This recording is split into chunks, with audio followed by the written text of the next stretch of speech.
Hey everybody, in this video we'll give you 5 things to keep in mind in order to have a more dynamic backstory.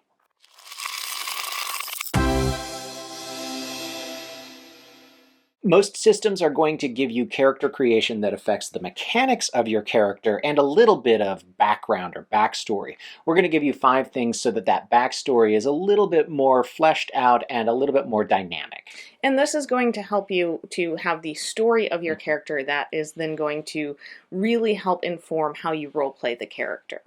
So the first thing that I encourage you to come up with is, what is the specific moment that turned them from a normal person into an adventurer? And we call that the inciting incident. Now this doesn't have to have tons of detail. You don't need 7 pages typed out in order to have this, but it should be pretty specific, okay? You found out that your parents aren't your parents. They kidnapped you as a child and you vow to find your real family. Or the dragon that destroyed your village, you vow to hunt them down. Or you're from a long line of adventurers and it is your 16th birthday and you're off to fulfill the family's legacy. It doesn't have to be detailed, but it should be specific. Our second suggestion is to come up with a number of rumors about your character. Now these can all be true, they can all be false, or a mixture of them. And this is really going to provide your game master some great opportunities for NPCs to realize, oh, I heard a rumor about you. And then play that out. It's also going to give you some great opportunities as a player to have these kind of stories that can come up either with other player characters or with NPCs, and just have those fun little anecdotes that really help to flesh out an actual person. Before we get to our third tip, let's get a word from our sponsor, Beetle & Grimm's. Do you struggle with everything you need for game? Searching for notes making you feel like a wet blanket?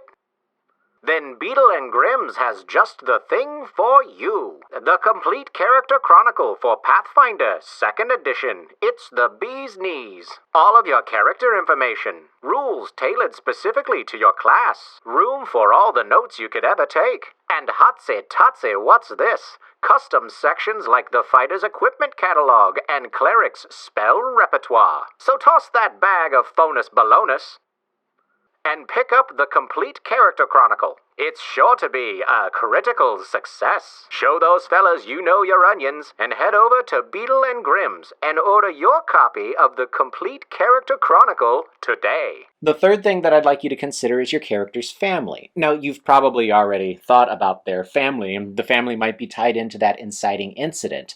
But specifically, I encourage you to come up with these 3 things. First of all, how big is the family? Is it a large family, small family, only child?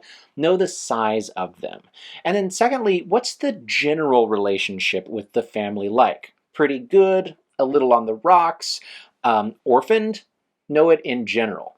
And then the third thing that I like to do is to have 1 or 2 very specific family members, who they are, what that relationship is, and is it a really good, close, tight relationship, or is it a strained or estranged relationship? That gives really good story hooks for your GM to have. And if you want to dive more into fleshing out the family in your character backstory, you can go check out the video we made about that.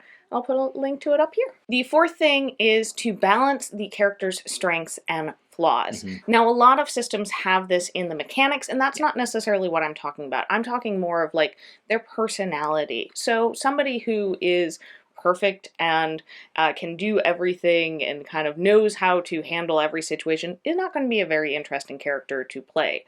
On the other end, a super flawed character that is on the verge of broken is also not going to be a fun character to play. So find ways of kind of balancing those out. Have some things that are good about the character, but also have some things that are bad. Perhaps they're really polite in social circumstances, but they cannot negotiate to save their life. Finding those kind of things to balance out is going to give you a really good kind of groundwork to roleplay from. And the last thing to consider is, what is this character's goal? What is their retirement plan? That's the way I like to think about it. What is it that they want to accomplish that'll let them leave the adventuring life behind? Now, you're probably not going to have this actually happen around the table during your campaign, but it will keep them focused and it keeps them a little bit more real. Maybe all they want to do is to find their long-lost twin and buy a tavern and run it with the two of them. Or maybe they really have to kill that dragon that burned their village down. Give them a goal, and that's what they're working towards overall as a person. So some of these tips are kind of already addressed in the mechanics of building a character depending on what system you're playing in. And some of these will overlap, like the inciting incident and their family, perhaps. But answering these prompts are really going to help you create a well-rounded, kind of real character to play. Thank you so much for watching this video. We are so excited to be back and making content for you. We want to say a huge thank you to our sponsor for this video, Beetle and Grimm's. They make a lot of really cool stuff, so go check out that character chronicle. Again, things have been awesome here, and we're really glad to be back with all of you. And so until next time, I'm Ryan. I'm Dawn. And this is Roll for Initiative. Bye.